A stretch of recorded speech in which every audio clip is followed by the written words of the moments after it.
So which investment will perform the best and makes the most sense? Buying a franchise or investing in real estate? Now, some of the biggest names you probably go to every day are franchises. Chick-fil-A, McDonald's, Five Guys, my personal favorite, Taco Bell, KFC, Popeye, 7-Eleven, and the list goes on. So with housing prices soaring over the last 3 years, even the most aggressive and passionate real estate investors are sitting on the sidelines while interest rates are going higher and higher and higher. So that leaves us with buying a franchise, which, think about it, is not nearly as popular as investing in real estate. How do I know? Well, look at this. When I type buy a franchise in YouTube, it gets about 60,000 searches a month, while the phrase invest in real estate gets 640,000 searches a month. How much more is that? Well, how ironic. It's 10x. This all brings us back to the point. Which is a better investment over the next 5 years? Buying a franchise or investing in real estate? I'm glad you asked. There are 4 things we need to consider to be able to decide which is the better investment. Number 1, startup cost. Number 2, cash flow. Number 3, lifestyle impact. Number 4, I'll surprise you. Okay, so if you're investing in real estate, most of us have heard that you need about 20% down. So let's use that number. Now in this example, let's say that you have $50,000 to invest.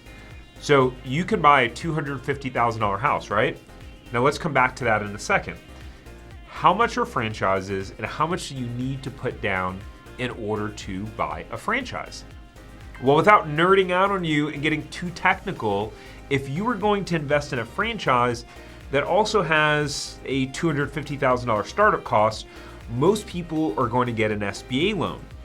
For those of you who don't know what an SBA loan is, my good friend Glenn, AKA the king of SBA loans, will be able to explain it to you. So an SBA loan is a government-backed loan typically extended by a commercial bank institution, right? So a bank has to go through steps to be considered a preferred lender. Okay, so you need 20% down for a real estate investment, right? Well, for most SBA loans for a franchise, you'll also need 20% down. So now we're tied so far in terms of startup costs. But wait, franchises have financial requirements. Well, what does that mean? It means that you have to have a specific net worth or liquid net worth to be able to even qualify to buy a franchise. Take Crumble Cookie, for example. They require you to have $150,000 liquid, meaning cash, savings, investment accounts, etc. Even if you only need the 20% down to open one store, they still require you to have $150,000. So that's not necessarily a bad thing. It just means you have to be more financially qualified in order to buy a franchise. But it does make the barrier to entry more difficult than a real estate investment. Last point I'll make on startup capital, the 20% you need to buy a franchise with an SBA loan, you can use your retirement accounts like an IRA or 401k to get it. Now there are certain limitations on exactly how to do this and what specific accounts are eligible, but that's for another video, so make sure you're subscribed below. And while you're down there, drop in the comments below, in your opinion, which one wins the startup cost section, franchise or real estate? All right, so what does the cash flow look like? Well, first off, what do I even mean by cash flow? No, not that cash flow. Well, with a business, cash flow, net income, and profit are all terms that are lumped together and from an accounting perspective really mean different things.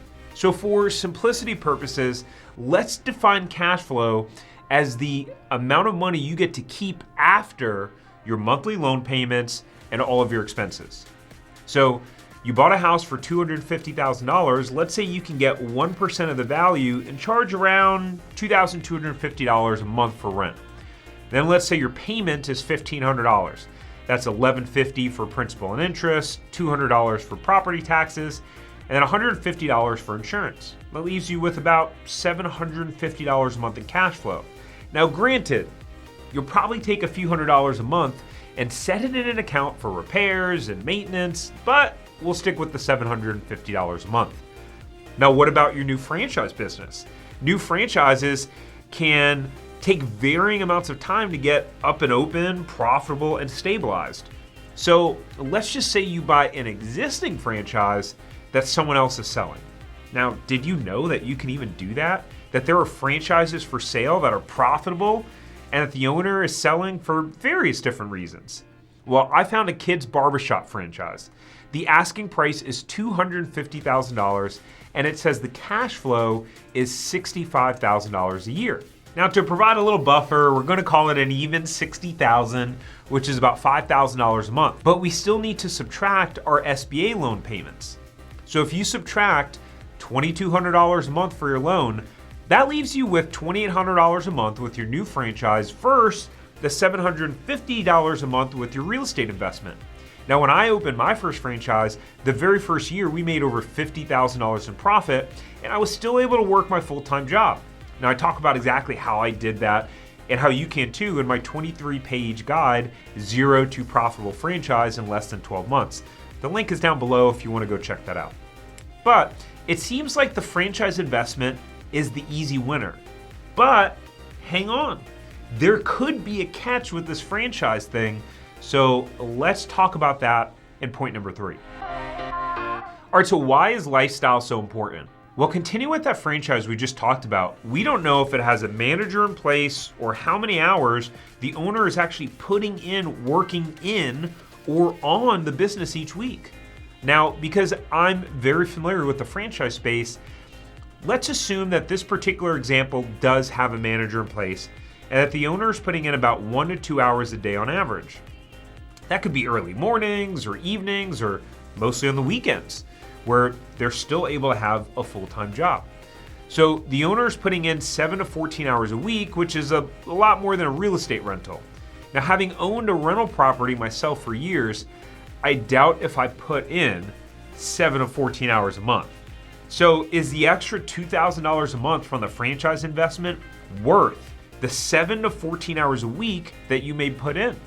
Now, to be fair, a truly semi-absentee or absentee franchise may not actually require that many hours.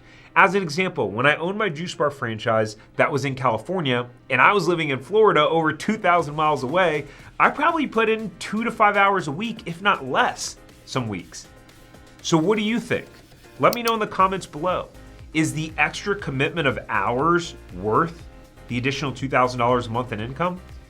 Now, keep in mind that the higher amount of money that you have to invest, the more the financial opportunity for a franchise scales because you gain access to larger, more profitable operations. So now this leads us to the last point. Now, selling real estate is pretty straightforward, right? The house you buy for $250,000, generally speaking, will increase in value around 3 to 5% a year. Now, not counting 2020 to 2022, those are really anomalies to see real estate prices soar that high. But how does selling a franchise business work, and how much can you sell it for? Great question. So a common range is 2 to 4 times earnings. So in this kids haircut franchise, the earnings of $65,000 and a purchase price of $250,000 is a 3.84 multiple. This also tells me that this franchise owner probably isn't spending a lot of time in the business, as the less involvement the owner has to have, the higher the multiple a franchise typically sells for. So what if you were able to grow sales to $85,000 a year? Well, then in theory, you could sell the business for $326,400, representing an over $75,000 gain. But what happens if you don't run the business well? You could lose customers, which means less revenue, which means less profit, and a lower sales price. Also, selling a business can take a long time. It's not as common as buying a house, and the market demand isn't always as high. So overall, in my opinion, a franchise business can be a great investment if you're willing to dedicate more time and are looking for higher cash flow potential, or if your goal is to replace your income so you can quit your job. Real estate is a bit of a longer grind and can definitely be a more set it and forget it. But the monthly cash flow really isn't that significant until you have multiple properties or your debt's paid off. So if you made it this far, drop a like and make sure to comment below on which investment you feel like is better and why. Now, if you want to learn how to buy a franchise and get it profitable quickly, you can grab my free PDF on how to go from zero to profitable franchise in less than 12 months. The link's in the comments below. I look forward to seeing you on the next one.